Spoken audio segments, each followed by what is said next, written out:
నమస్కారం, city news కి స్వాగతం. ఈనాటి వార్తా విశేషాలు. అక్టోబర్ మహావిప్లవం స్ఫూర్తితో ప్రపంచవ్యాప్తంగా ఉన్న కమ్యూనిస్టులంతా పునరేకీకరణ కావాలని, ఆ దిశగా భారత్ లో ఒక నూతన శక్తిని తీసుకురావాలని సిపిఐ జాతీయ కార్యదర్శి కె రామకృష్ణ పునరుద్ఘాటించారు. విజయవాడ దాసరి భవన్ లో రామకృష్ణ విలేకరుల సమావేశంలో మాట్లాడుతూ నిర్వహించారు. 1917లో అక్టోబర్ మహావిప్లవం జరిగి నవంబర్ 7న రష్యాలో మొట్టమొదటిసారిగా శ్రామిక రాజ్యం ఏర్పాటు జరిగిందన్నారు. ఈ సందర్భంగా ప్రపంచవ్యాప్తంగా కమ్యూనిస్టులంతా విప్లవ జేజేలు పలుకుతున్నారని, ఇదే సమయంలో ప్రపంచవ్యాప్తంగా అనేక అనుకూల సంఘటనలు జరుగుతున్నాయని వివరించారు.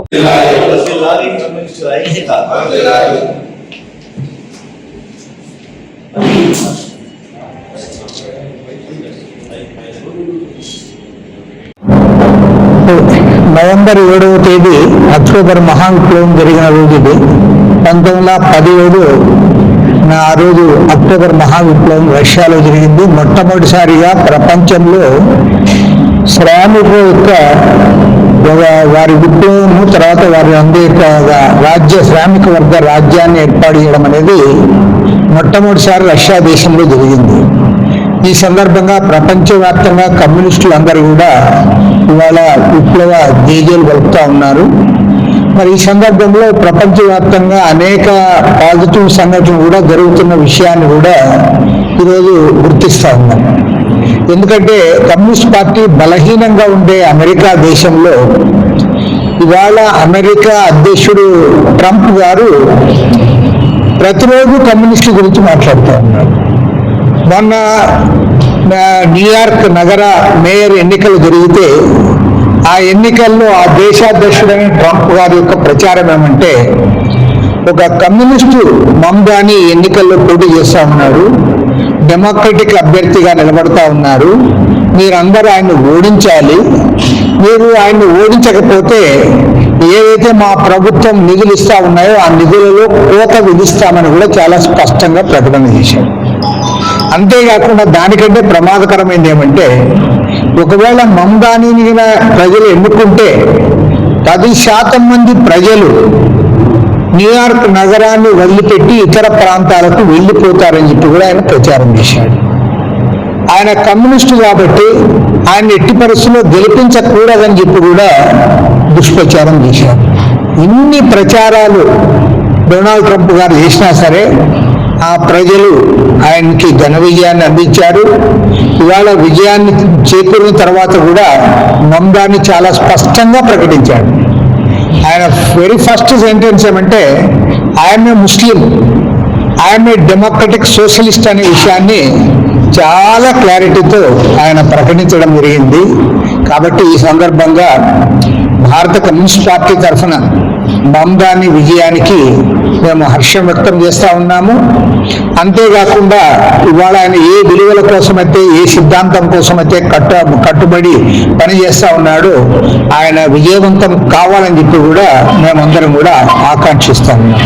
వందే మాతరం గీతాలాపన 150 ఏళ్ల భారత ఐక్య గీతం వందే మాతరం. వందే మాతరం స్ఫూర్తిని భావితరాలకు అందించే బాధ్యత మనదేనని 44వ డివిజన్ కార్పొరేటర్ మైలవరపు రత్నకుమారి దుర్గారావు అన్నారు. భారత స్వతంత్ర ఉద్యమంలో కోట్ల మంది భారతీయుల్లో స్ఫూర్తి నింపిన వందే మాతరం గేయానికి నేటితో 150 ఏళ్లు పూర్తయిన సందర్భంగా కేంద్ర ప్రభుత్వం మరియు ఆంధ్రప్రదేశ్ రాష్ట ప్రభుత్వం ఇచ్చిన పిలుపు మేరకు 44వ డివిజన్ సచివాలయంలో 150 ఏళ్ల భారత ఐక్య గీతం వందే మాతరం మహోత్సవ కార్యక్రమానికి ముఖ్య అతిథులుగా 44వ డివిజన్ కార్పొరేటర్ మైలవరపు రత్నకుమారి దుర్గారావు హాజరయ్యారు. అనంతరం సచివాలయం సిబ్బంది మరియు స్థానికులు అందరితో వందే మాతరం గీతం ఆలపించడం జరిగింది.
भारत माता की जय, भारत माता की भारत माता की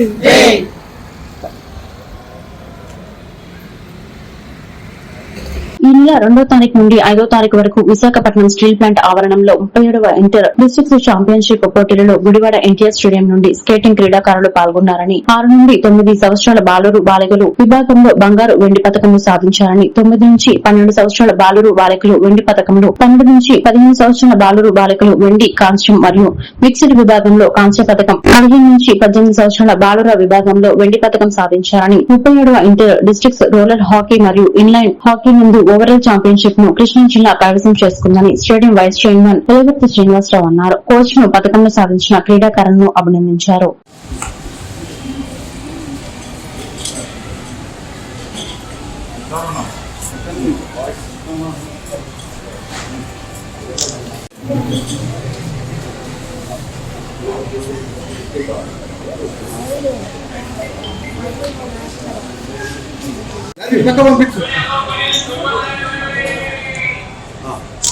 చూడండి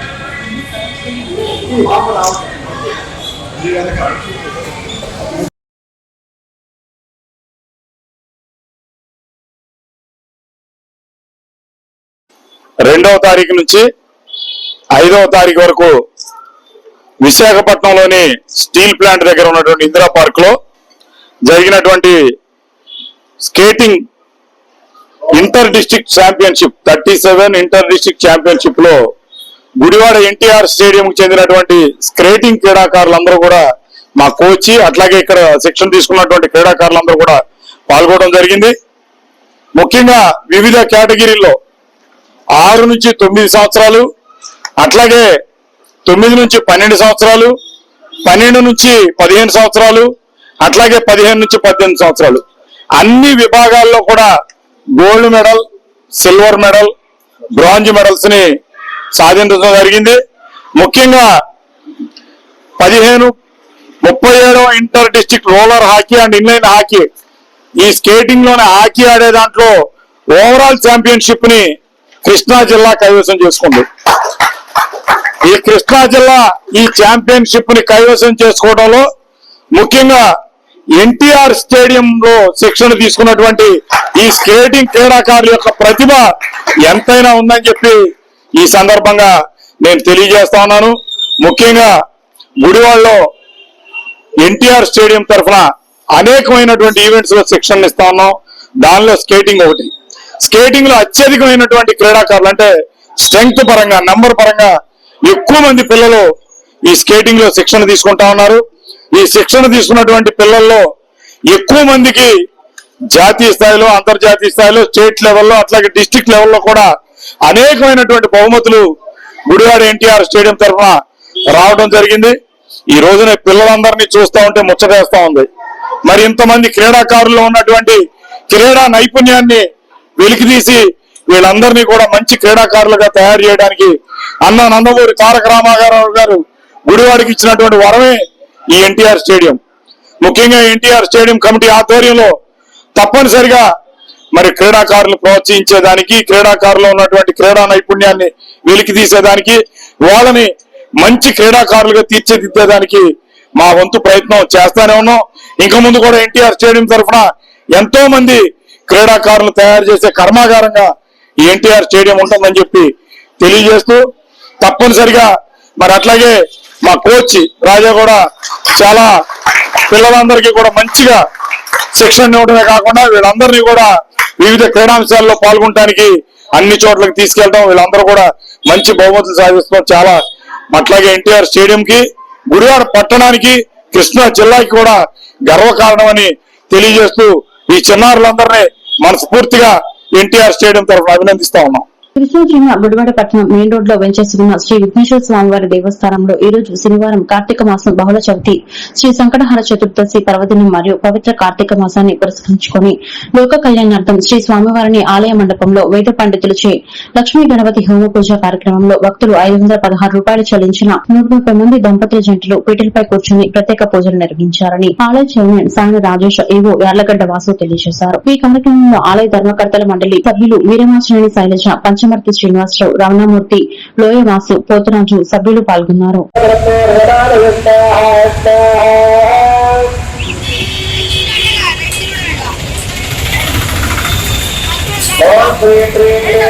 అందరూ కూడా కూర్చోండి.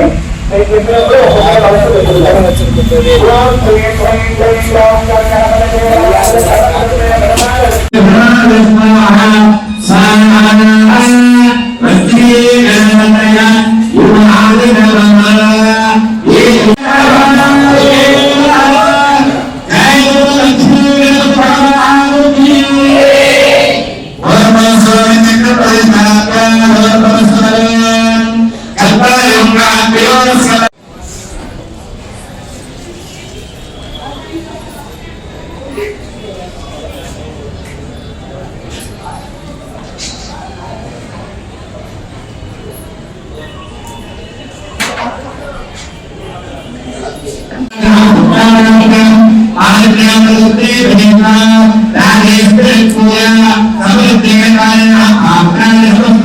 దేవస్థాన యాజమాన్యానికి, మా ధర్మకర్తల మండలికి, అలాగే దేవస్థాన పురోహితులకి, అందరికి భక్తులకి కూడా నా నమస్కారాలు, నా ధన్యవాదాలు తెలియజేస్తున్నాను.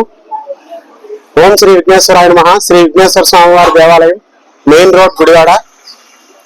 మరి ప్రతి నెల సంకటహార చతుర్థి రోజున వచ్చు లక్ష్మీ గణపతి హోమం ఏదైతే ఉందో ప్రతి నెల కూడా దేవస్థాన కళ్యాణ భవనందు చాలా రంగరంగ వైభవంగా నిర్వహించబడుతుంది. అలాగే ఈ నెల కూడా ఈ రోజున వచ్చినటువంటి లక్ష్మీ గణపతి హోమం సుమారుగా 130 మంది దంపతులతో చాలా దేదీప్యమానంగా నిర్వహించబడింది. ముఖ్యంగా కార్తీక మాసంలో ఈ లక్ష్మీ గణపతి హోమం రావడంతో ఎక్కువ మంది దంపతులు ఈ హోమంలో పాల్గొనడం జరిగింది. అలాగే భక్తులందరూ కూడా ఈ లక్ష్మీ గణపతి హోమం యొక్క విశిష్టతను తెలుసుకొని ఈ లక్ష్మీ గణపతి హోమంలో పాల్గొనడానికి దేవస్థాన మండపం వద్ద 516 రూపాయలు మీరు చెల్లించినట్లయితే మీ గోత్రనామాలని నమోదు చేసుకుని ఈ లక్ష్మీ గణపతి హోమంలో పాల్గొనే అవకాశాన్ని దేవస్థానం వారు కల్పిస్తున్నారు. మరి అలాగే ఈ లక్ష్మీ గణపతి హోమం యొక్క విశిష్టతని ప్రతి ఒక్కరూ తెలుసుకోవాలి. విద్య, వైద్యం, ఆరోగ్యం, వివాహం, మనశ్శాంతి, విదేశ పర్యటన, ఇట్లా ప్రతి విభాగంలోనూ ఈ లక్ష్మీ గణపతి హోమంలో పాల్గొంటే ఈ ప్రతి కార్యం సిద్ధిస్తుందని ఈ సందర్భంగా తెలియజేస్తున్నాను. కనుక భక్తులందరూ కూడా 516 రూపాయలు చెల్లించి ప్రతి నెల సంకటహార చతుర్థి రోజున వచ్చినటువంటి ఈ లక్ష్మీ గణపతి హోమంలో ప్రతి ఒక్కరూ పాల్గొవాలని, స్వామివారి కృపకి పాత్రలు కావాలని కోరుకుంటూ ఓం శ్రీ విఘ్నేశ్వరాయ నమః. మన గుడివాడలో ఉన్న శ్రీ విఘ్నేశ్వర స్వామి వారి దేవస్థానంలో ఈ రోజు కార్తీక మాసం సందర్భంగా ఈ కార్తీక మాసంలో వచ్చే శ్రీ విఘ్నేశ్వర స్వామి యొక్క సంకటహారి ప్రతి రోజున లక్ష్మీ గణపతి అత్యంత వైభవంగా ఈ కార్యక్రమం జరుగుతుంది. అలాగే ఈ కార్యక్రమం మా చైర్మన్ గారు, మా ధర్మకర్తలు, మా సిబ్బంది, అర్చక స్వాములు అందరితో కలిసి ఈ కార్యక్రమాన్ని వైభవంగా ముందుకు తీసుకెళ్తాము. అలాగే భక్తుల సహాయ సహకారాలతో మన హిందూ మతాన్ని, హిందూ ధర్మాన్ని అందరి సహకారంతో ముందుకు తీసుకెళ్తామని తెలియజేసుకుంటూ ఓం విఘ్నేశ్వరాయ నమః. మన మెయిన్ రోడ్ లో ఏం చేసినటువంటి శ్రీ విఘ్నేశ్వర స్వామి వారి దేవస్థానం నందు ఈ రోజు లక్ష్మీ గణపతి హోమం అత్యంత వైభవంగా జరగబడుతుంది. ఇది ఈ నెల కార్తీక మాసం. ఇది శివపార్వతులకి, విష్ణుమూర్తి కూడా ఎంతో ఇష్టమైన మాసం ఈ నెల మాసం. భక్తులందరూ కూడాను ఈ గణపతి హోమంలో 130 మంది దంపతులు కూర్చొని ఈ యొక్క హోమాన్ని ఘనంగా నిర్వహిస్తున్నారు. అట్లాగే మా యొక్క దేవస్థానం వెనకాల కాలక్షేప మండపం ఉంది. ఈ యొక్క మండపం అభివృద్ధి చేయడం జరుగుతుంది. ఈ యొక్క కార్యక్రమానికి గానీ భక్తులందరూ కూడా 10,116 రూపాయలు చదివించినట్టయితే వారి యొక్క పేరుని శిలాపలక మీద వేయడం జరుగుతుంది. భక్తులకు గమనించి స్వామివారికి కానుకలు సమర్పించాలని కోరుకుంటున్నాం. ఈ వార్తలు ఇంతటితో సమాప్తం. మరొక బులెటిన్లో మళ్ళీ కలుద్దాం. నమస్కారం.